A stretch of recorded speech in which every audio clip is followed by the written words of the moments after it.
एक त हम भुखले बानी सावन सोमारी, देवघर जाए कर दूजे कैनी तैयारी। श्री शिवाय नमस्तुभ्यम। शिव साधना में आपका स्वागत है। इससे पहले कि वीडियो में आगे बढ़े कमेंट में लिख दीजिए हर हर महादेव। हाँ तो भक्तजनों, जैसा कि आपको पता है कि सावन के सोमवार 14 जुलाई 2022 से शुरू हो रहे हैं और यह 12 अगस्त 2022 को पूर्णिमा और रक्षाबंधन के साथ ही खत्म हो जाएंगे। इस बार यह सावन के सोमवार 4 पड़ने वाले हैं। जी हाँ, सोमवार का केवल 4 दिन पड़ने वाला है, जिस दिन हम व्रत कर सकते हैं। यानी इस बार कह सकते हैं कि इस बार यह 4 सोमवार वाला सावन है। तो जैसा कि भक्तजनों आपको पता है कि सावन के सोमवार जो होते हैं बहुत ही बड़े पवित्र दिन होते हैं। सावन के सोमवार क्या, पूरा का पूरा सावन ही शिव जी को प्रसन्न करने का दिन होता है, उनकी प्रिय चीज़ें करने का दिन होता है। क्योंकि आपको पता है शिव जितनी जल्दी प्रसन्न होते हैं उतनी ही जल्दी क्रोधित भी हो जाते हैं। अतः हर कोई अपने अपने तरीके से शिव को प्रसन्न करने की कोशिश करते रहता है, उन्हें रिझाने की कोशिश करते रहता है। उनके पूजा पाठ का आरंभ करता है। कुछ लोग 16 सोमवार करते हैं जो कि श्रावण के पवित्र मास से उठाया जाता है, या फिर कुछ लोग सावन के ही सोमवार का व्रत रहते हैं। आपको बताते चलूं कि सावन के सोमवार के व्रत के अलावा भी ऐसी बहुत सारी चीज़ें हैं जो सुहागिन महिलाएं करें तो भोलेनाथ का आशीर्वाद अवश्य पा सकती हैं। तो चलिए बढ़ते हैं अपने उन 7 नियमों की तरफ जिन्हें हर सुहागिन महिलाओं को अवश्य ही धारण करने चाहिए। तो सबसे पहला नियम है जिसके बारे में मैं आपको बताते चलूं। आप और हम सब जानते हैं कि सिंदूर हिंदू रीति रिवाज में बहुत ही महत्व रखता है। आप अगर वर्किंग वूमेन हैं, हाउसवाइफ हैं या फिर कामकाजी महिलाएं हैं तो भी आप सिंदूर अवश्य ही लगाती हैं। लेकिन इस दिन सावन के सोमवार के दिन जिस दिन आप व्रत करें, पूजा करें, उस दिन आपको सिंदूर कैसे लगाना है मैं बताते चलती हूँ। आप ध्यान से सुनिए। आपको जो आपके शादी का सिंदूरा होता है जिसमें सिंदूर रहता है, जो शादी के वक्त जिससे दूल्हा आपको सिंदूर लगाता है, उसी सिंदूरे से आपको सावन के व्रत वाले दिन मांग भरनी है। ऐसे तो आप पूरे सावन भर पाए तो बहुत ही अच्छा है, लेकिन जिस दिन आप अशुद्ध रहते उस दिन छोड़ के जिस दिन आप शुद्ध रहते हैं उस दिन आपको इसी सिंदूरे से अपनी पूरी मांग भरनी है और पूजा अर्चना करने जानी है। जी हाँ, सिंदूरे से आपको मांग भरनी है। हम जैसे घर में होते नहा धो के आए तो सीधे पूजा करने चले जाते हैं और पूजा वूजा करके फिर तैयार होते हैं। तो हमें सावन के सोमवार में ऐसा नहीं करना है। हमें नहा धो करके कम से कम मांग तो अवश्य ही भरना है। अगर आप पूरा श्रृंगार करके मंदिर जाते हैं तो बात ही कुछ और होती है। भोलेनाथ को भी लगता है कि वाह, कोई तो भक्त आया, इतना 16 श्रृंगार करके कितना खूबसूरत लग रहा है। जैसे हम पार्टी शादी में जाते हैं ना तो लोगों को अच्छे दिखते हैं, लोग एक बारी देख भी लेते हैं, अरे वाह कितना सुंदर लग रहा है, कितना अच्छा गेटअप तैयार किया है। तो ऐसे ही आप मंदिर जाइए भोलेनाथ को रिझाने के लिए, माता पार्वती को खुश करने के लिए, पूरे मांग सिंदूर भर के और अच्छे से तैयार होकर। यह था हमारा पहला नियम।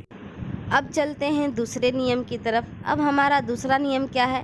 हमारा दूसरा नियम है हमें अपने हाथों में सावन के दिन हरी हरी चूड़ियाँ पहननी है। जी हाँ, और दिन आप पहने न पहने, 1 पहने 2 पहने, कम से कम 1 दर्जन हरी चूड़ियाँ ज़रूर ही पहननी है। सावन आने वाला है तो आप बाज़ार से हरी चूड़ियाँ ज़रूर खरीद के ले आएँ। इस दिन नई चूड़ियाँ ही पहननी चाहिए। तो क्या करना है आपको? दूसरे नियम के लिए हरी चूड़ियाँ आपको अपने कलाई में ज़रूर सजानी है। यहीं जहाँ चूड़ियों की बात हो रही है वहीं दूसरे नियम में बताते चलूँ कि सावन के सोमवार या फिर सावन का जो पवित्र महीना है, इस दिन आपको अपनी हथेली में जो प्यारी प्यारी सुंदर सुंदर हथेली हैं उनमें आपको मेहंदी रचानी है। जी हाँ, मेहंदी रचानी है। मेहंदी रचाना बहुत ही शुभ होता है। हम हर तीज त्यौहार में अपनी हाथों में मेहंदी सजाती हैं। अब महिलाएं कहेंगी हम तो ऑफिस जाते हैं, हमारा छोटा बच्चा है, तो क्या करना, बस नाम के लिए अपने हाथों में या तो अपने पति का नाम लिख लीजिए या सुंदर सा फूल बना लीजिए। अगर उतना भी नहीं आता है तो कुछ टीके ही रख लीजिए। अगर आपको टीके रखने में शर्म आती है तो इतना छोटा टीका रख लीजिए कि आपको किसी को दिखाई न दे और आपका मेहंदी भी सुंदर लगे। ठीक है। आपको तीसरे नियम में क्या करना है, अपनी हाथों में सुहाग की मेहंदी रचानी है। ठीक है। अब चलते हैं चौथे नियम की तरफ। चौथा नियम हमारा है पैर की पायल। जी हाँ, पैर की पायल। बहुत सारी महिलाएं जो होती है पायल नहीं पहनती हैं। जी हाँ, पायल वो नहीं पहनती, कहती हमारे यहाँ चलता नहीं, या फिर मुझे अच्छा नहीं लगता, या फिर छन छन बजता है। सावन वाले दिन ये सब कोई बहाने नहीं चलेंगे। सावन के पवित्र महीने में आप अपनी पैरों में पायल ज़रूर सजाइए, चाहे वो पतली ही हो। आप घुंघरू ना पसंद हो तो आप निकाल दीजिए, लेकिन पायल पैरों में अवश्य ही पहनिए। यह 16 श्रृंगार में आता ही आता है, इसलिए पायल को स्किप ना करें, अपने पैरों में पायल अवश्य ही सजाएं। अब आते हैं पांचवें नियम की तरफ। पांचवा नियम क्या है, हमें अपने पैरों में जो है कि महावर सजाने हैं। जो रंग लगाते हैं लाल, गुलाबी, ऑरेंज, मार्केट में 3 तरह के रंग तो अवेलेबल ही हैं। आपको जो पसंद हो आप अपने पैरों में महावर अवश्य लगाएं। सावन के पूरे दिन आप ना लगा सकते हो तो सोमवार के व्रत वाले दिन आप अवश्य ही अपने पैरों में महावर लगाएं। यह शुभ भी होता है, पवित्र भी होता है। हमारे यहाँ हर छोटी मोटी पूजा पाठ में महावर अपने पैरों में लगाया जाता है। ठीक है, अपने पैरों में महावर अवश्य ही लगाएं। अब आते हैं छठवें नियम की तरफ, जो बहुत ही महत्वपूर्ण है। हम में से बहुत सारी महिलाएं होती हैं गले में मंगलसूत्र हमेशा नहीं पहनती, क्योंकि अब सोने का मंगलसूत्र इतना भारी जो हमारी शादी का है, उतना लंबा लटका के कोई घूमती नहीं है। कुछ लोग होते हैं छोटा मंगलसूत्र गले में लगा डाल लेते हैं।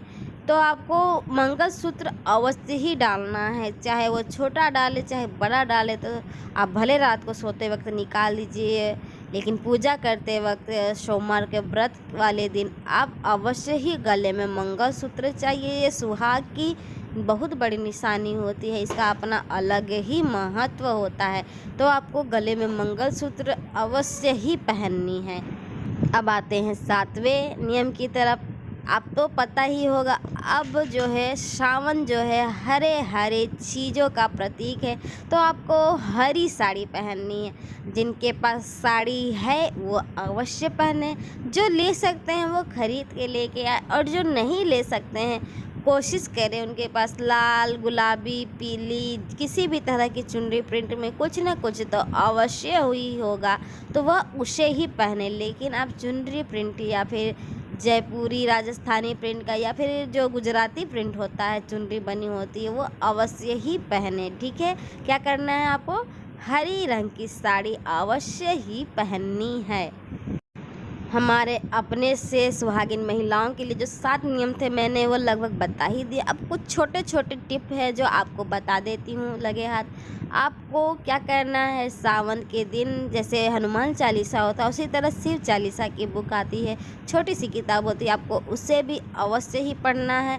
यह भोलेनाथ को प्रसन्न करने के लिए बहुत ही अच्छा तरीका है। आप प्रसन्न करने के लिए यह किताब अवश्य पढ़ें। लगे हाथ एक छोटा सा टिप और लेते जाइए। आप जो महिलाएं सुहागन हैं वो भोलेनाथ को प्रसन्न करने के लिए अगर वो व्रत नहीं भी कर सकती हैं तो सुबह पूजा करने, जल चढ़ाने, बेलपत्र चढ़ाने शिवालय अवश्य ही जाएं। भोलेनाथ को प्रसन्न करने का यह मौका न छोड़ें। भोलेनाथ को प्रसन्न कर लीजिए और अपनी मनोकामना उनसे पूरी करवा लीजिए। अगर आप कोई व्रत का नियम उठाना चाहते हैं तो बहुत ही शुभ समय है सावन के सोमवार। हाँ तो भक्तजनों, आपको हमारा वीडियो कैसा लगा? वीडियो अच्छा लगा हो तो प्लीज़ लाइक, कमेंट, शेयर और सब्सक्राइब करना बिल्कुल भी ना भूलें और बेल आइकन को अवश्य ही दबाएं ताकि सावन के सोमवार से जो जुड़ा हुआ नए नए वीडियो हमारे चैनल पर अपलोड होते रहेंगे उनके नोटिफिकेशन आप तक अवश्य पहुँचे। मिलते हैं नए वीडियो में, तब तक के लिए धन्यवाद।